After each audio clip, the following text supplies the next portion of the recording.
Түмэн Тэмэрлэлийн эрүүл мэндийн яамны тендерийн комиссийн дараараас ажиллаж байсан юм байна. Тэгэхээр энэ албан тушаалаа ашиглан одоо эрүүл мэндийн яамнаас зарласан эмнэлгийн тоног төхөөрөмж нийлүүлэх тендерт өөрийнхөө эзэмшлийн Лавтек компанийг одоо ямар нэгэн хууль бусаар сонгон шалгаруулж энэхүү компаниараа дамжуулан хуучин тоног төхөөрөмжийг нийлүүлсэн гэх хэрэгт нь одоо шалгаж байгаа юм байна. Бүр тодорхой хэлбэл шаастын нэрмж 3 дахь эмнэлэгт MRI гэх тоног төхөөрөмжийг нийлүүлнэ гэх тендерт хэд хэдэн компани материалаа ирүүлсэн ч Лавтек гэх компани шалгарч одоо энэхүү тоног төхөөрөмжийг нийлүүлээгүй байхдаа 1 тэрбум 735 сая төгрөгийг шилжүүлэн авсан байна.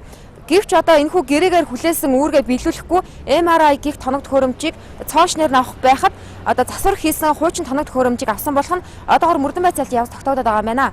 Түүнтэй хамт эрүүл мэндийн яамны онцлогын амжилтны хэлцээний дарга гончиг сүрэн тус яамны мэрэгжилтэй отгон жаргал нарыг холбогдуулан шалгаж цагдаа ороод байгаамаа. Тэдэнд эрүүгийн 150-ын 3 зааснаар байгууллагын эд хөрөнгийг итгэмжлэгдэн хариуцсан этгээд завшиж онцгой хэмжээний хохирол учруулсан гэх үндслээр эрүүгийн эрүүгдэж сэжигтээр татсан байна.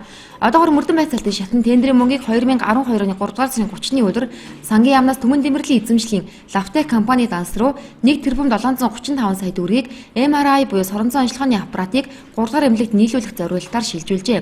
Энэ мөнгийг гэрээгээр хүлээсэн үүргээ биелүүлээгүй буюу тоног төхөөрөмжийг нийлүүлээгүй байхдаа өөр компани болох Summit Medical Service компани данс руу 1 тэрбум 720 саяын төгрөгийг шилжүүлсэн байна. Өөрөөр хэлбэл өөрийнхөө компани тендерийг олгоод өөр компаниар хуучин тоног төхөөрөмжийг нийлүүлсэн гэсэн үг юм а. Анх гэрээ байгуулснаар Philips компанид 2012 оны 6 дугаар сард үйлдвэрлэсэн цоошин орчин үеийн MRI гэх соронзон онцлогооны аппарат нийлүүлэхээр тендер шалгараад дараа нь 3 дугаар эмнэлэгт капитал засвар хийсэн хуучин тоног төхөөрөмж нийлүүлэхээр зарджээ.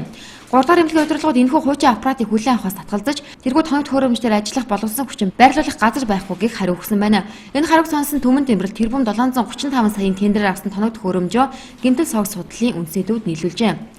Ингэхдээ мөн танил талаа ашигласан байна. Тодорхойлбол гэмтэл согц судлалын үндэслэлийн дүр санчилгааны засгийн эрхлэгч Бат Зөрөгтэй өгсөн хувилдаж энэхүү тоног төхөөрөмжөө нийлүүлжээ. Гэмтэл согц судлалын үндэслэлийн дүр санчилгааны засгийн эрхлэгч Бат Зөрөг нь хуучин аппаратыг нийлүүлсэн Summit Medical Service компани захирал төвшин жаргалын нөхөр юм байна.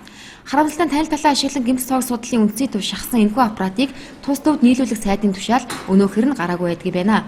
Хэргийн Мөрдөн байцаалтын ажиллагаа дуусаагүй өөр тендертэй холбоотой асуудлууд цаашаа өргөх бололтой. Албан бус их сурвалжийн мэдээлэлээр Түмэн Тэмэрлэлийн эрүүл мэндийн яамны дээрх албан тушаалыг хашиж байх хугацаанд 8 тэрбум төгрөгийн тендер зарлагдаж байжээ.